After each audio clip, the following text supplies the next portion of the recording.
তিমির রাত্রি, তিমির শব্দের অর্থ কি? অন্ধকার। তাহলে তিমির রাত্রি এশার আজান শুনি দূর মসজিদে।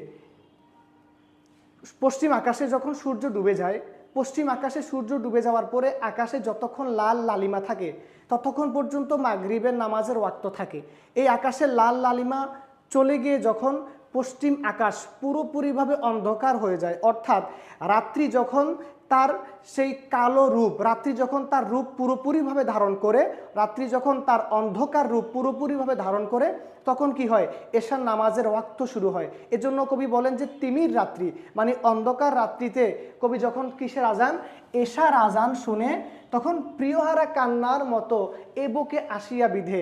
এই হযরত কবি কাজী নজরুল ইসলাম তিনি বলেন যে তিমির রাত্রিতে যখন কবি কি করেন? এশার নামাজের আজান শোনেন, তখন সেই এশার নামাজের আজানের ধ্বনিটা তার কাছে কিসের মতো মনে হয়? যে প্রিয়হারা মানুষ, স্বজনহারা মানুষ যেরকমভাবে কান্না করে আর্তনাদ করে, সেই এশার নামাজের আজানের ধ্বনিটা কবি নজরুলের কাছে ঠিক সেরকম মনে হয়। এটা হচ্ছে বাহ্যিক অর্থ। রূপক অর্থ যদি আমরা দেখি, এটা রূপক অর্থ এরকম হবে যে কবি নজরুল এখানে ইসলাম তার হারানোর যে গৌরব, ইসলাম তার যেই অর্জন যেটা হারিয়েছেন, ইসলাম তার সম্মান তার শৌর্য যেটা হারিয়েছেন, সেটা হারিয়ে ইসলাম কি করছে? কান্না করছে। এটা হচ্ছে কবি নজরুলের এখানে রূপক অর্থে তিনি যেটা তুলে ধরেছেন। আচ্ছা, তাহলে এখানে কিসের আজানের কথা আছে? এশার নামাজের আজানের কথা আছে। এবং এই এশার নামাজের আজানের ধ্বনিটা কবির কাছে কিসের মতো মনে হয়?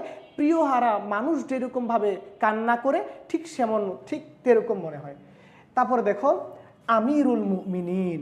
আমিরুল মুমিনিন, আমির শব্দের অর্থ হচ্ছে নেতা। আমির শব্দের অর্থ নেতা। আমির অর্থ নেতা, মুমিনিন অর্থ বিশ্বাসীগণ। তাহলে আমিরুল মুমিনিন অর্থ হচ্ছে বিশ্বাসীগণের নেতা।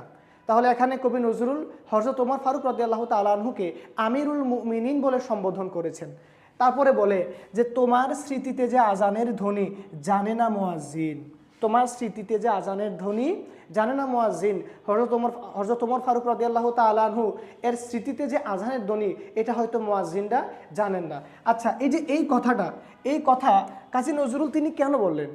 কাজী নজরুল এই কথা বলার কারণ হলো, রাসূল সাল্লাল্লাহু আলাইহি ওয়া সাল্লাম যখন ইসলাম ধর্মের প্রচার করা শুরু করলেন, 40 বছর বয়সের পর যখন আল্লাহ রসুল নবুয়তের প্রকাশ করলেন, তখন নামাজের বিধান যখন আসলো, মানুষেরা নামাজ পড়তো প্রাথমিকভাবে, কিন্তু আজান দিত খুবই গোপনে। আজান খুবই গোপনে দিত, এবং এই আজানের আওয়াজ যেন বাহিরে না যায়, খুব আস্তে আস্তে মুসলমানরা আজান দিত। কারণ তখন কোরাইশদের প্রভাব বা কাফের মুশরিকদের প্রভাব খুব বেশি ছিল। তো হযরত ওমর রাদিয়াল্লাহু তাআলা আনহু তিনি